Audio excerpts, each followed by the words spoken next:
ডোবা চাঁদে ঈদ, মোহাম্মদ আবু নঈম মল্লিক।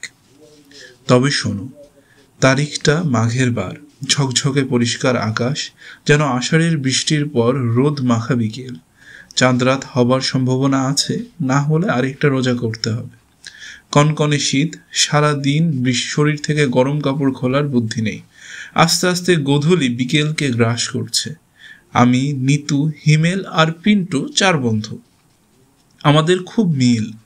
নিতু খুব গরিব, বাবা সাইকেল মিস্ত্রি, কিন্তু মনটা তার খাঁটি দুধের মতো। কাউকে ভালোবাসতে তার জুড়ি মেলা ভার।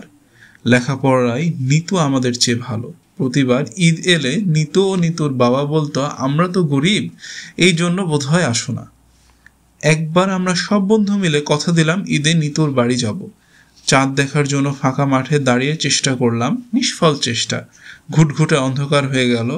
8টার সংবাদে চাঁদ দেখা কমিটি ঘোষণা দিল, দেশের কোথাও কোথাও চাঁদ দেখা গেছে, আগামীকাল ঈদ। হুররে হুররে করে আমরা 4 বন্ধু সংবাদ শুনে বেরিয়ে পাড়ার ক্লাবের বারান্দার দিকে গেলাম। আগে থেকে রসুন পটকা, ফুলঝুরি, রকেট পটকা, মরিচ পটকা সব কেনা ছিল। শুরু হলো থেমে থেমে আতশবাজির আলোর ঝলকানি। পিন্টু রসুন পটকা হাতে ধরে আগুন লাগিয়ে তা দূরে ছুঁড়ে ফেলছিল। হঠাৎ একটা অঘটন ঘটে গেল। একটা পটকা পিন্টুর হাতেই ফুটে গেল। ভাগ্যক্রমে পটকাটা ড্যাম ছিল, তাই বেশি প্রজ্বলিত ও প্রকম্পিত হলো না। তবুও হাতের কয়েক জায়গায় ফোসকা পড়ে গেল। সবার মনটা খারাপ। চাঁদরাতের আনন্দ অনেকটা ভুন্ডুল হয়ে গেল। পরের দিন ঈদ। সবাই মিলে নিতুর বাড়ি গেলাম। নিতুর মা আমাদেরকে পোলাও, মাংস, খাঁটি দুধের গাঢ় লাচ্চা সেমাই, ক্ষীর সব মিলে অপূর্ব খাবার পরিবেশন করলেন। আর তা যে কি আদর মাখানো! আমরা বেশ তৃপ্তির সাথে পেট পুরে খেলাম। আমাদের মধ্যে হিমেলটা লেখাপড়ায় মোটামুটি, এসএসসি পরীক্ষায় ভালো রেজাল্ট করেছে সে। তার শখ পলিটেকনিকে ডিপ্লোমা করে বিদেশ যাবে, সেখানে সে কাজ করে তার বাবাকে আর্থিক সাহায্য করবে। পলিটেকনিকে ভর্তিও হলো। আমি রাজশাহী কলেজে, নিতু ও পিন্টু নিউ ডিগ্রি। মোট কথা সব ছিন্ন ভিন্ন হয়ে পড়লাম, কিন্তু 4 বন্ধু সপ্তাহ ঘুরতে না ঘুরতে একবার অন্তত দেখা হওয়া চাই। আবার ঘুরতে ঘুরতে ঈদ এলো। আমরা 4 বন্ধু যুক্তি করলাম, এবার ঈদে একই কাপড় নিব, লাল গেঞ্জি ও জিন্স প্যান্ট আর চায়না জুতা, সব এক রঙের হওয়া চাই। আমরা 3 বন্ধু ঠিকই কিনে নিলাম, কিন্তু নিতু কিনতে পারলো না, কারণ তার বাবার ছোট্ট দোকানটার আয় দিয়ে সংসার চলে। পাশে অল্প বয়স্ক পরিশ্রমী এক ছেলে নতুন দোকান দিয়েছে। এছাড়া নিতুর বাবার বয়স হয়েছে, আগের মতো খাটতেও পারেন না, রোজগারও ভালো হয় না, অভাবও ফুরায় না। আর মাত্র 2 দিন ক্লাস হয়ে কলেজে ঈদের ছুটি হবার কথা।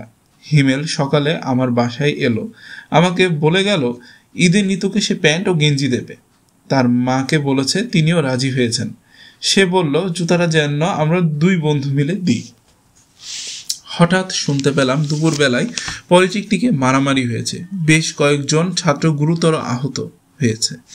কিছুক্ষণ পর জানা গেল একজন মারা গেছে। যেহেতু হিমেল পলিটেকনিকে পড়তো, আমরা ছুটে গেলাম দেখতে। পুলিশ বাধা দিল, কলেজের ভিতর ঢুকতে পারলাম না। আমরা জিজ্ঞাসা করলাম কে মারা গেছে। পুলিশ বলল ছাত্র ইউনিয়নের হিমেল।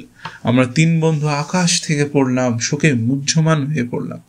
কাঁদতে কাঁদতে নিতুকে বললাম, জানিস নিতু, ঈদে তোর জন্য হিমেল প্যান্ট, শার্ট ও জুতোর ব্যবস্থা করেছিল। এত ভালো বন্ধুটাকে আমরা হারালাম।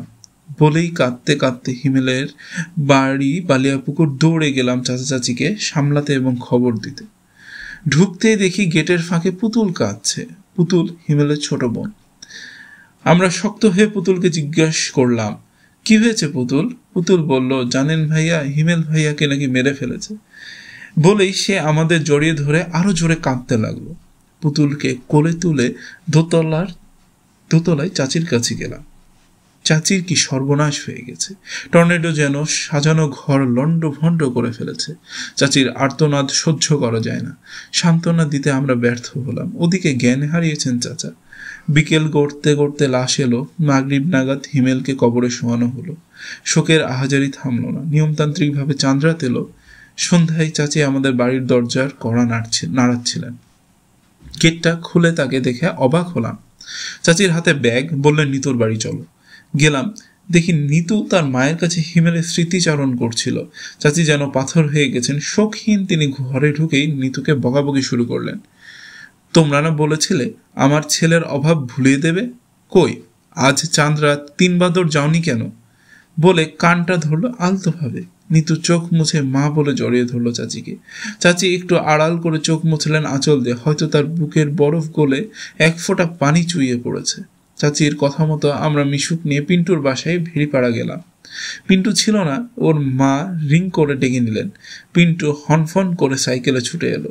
চাচির মনটা যেন জুড়িয়ে গেল আমাদের 3 জনকে একসাথে পেয়ে। মনে হলো তিনি সবই ভুলে গেছেন। তার মুখ দেখেই বোঝা যাচ্ছিল। চাচির ব্যাগ থেকে 500 টাকার একটি ঝকঝকে নোট বের করে আমাদের হাতে দিলেন। বললেন, যাও পটকা ফুলঝুরি কিনে আমার বাড়ির সামনে ফোটাও, আনন্দ করো, আমি তা উপভোগ করি। পিন্টুর মাও আমাদের কানে বলে দিলেন, ওনার বুক শীতল করো বাবা। সেবার হিমেলকে ছেড়ে প্রথম ঈদ করলাম আমরা। চাচি আমাদের মা হলেন আর আমরা হিমেল। বুঝলে নানু ভাই? এই কি নানু ভাই, তুমি কাঁদছ নাকি? আচ্ছা, আর কখনো হিমেলের গল্প বলবো না। এখানে যে গল্পটি বলা হয়েছে, লেখক এই গল্পটির অনুপ্রেরণা পেয়েছে বা যে সত্য ঘটনার অবলম্বনে এটি লেখা হয়েছে তা হলো রাজশাহী পলিটেকনিকের সানি হত্যার ঘটনা।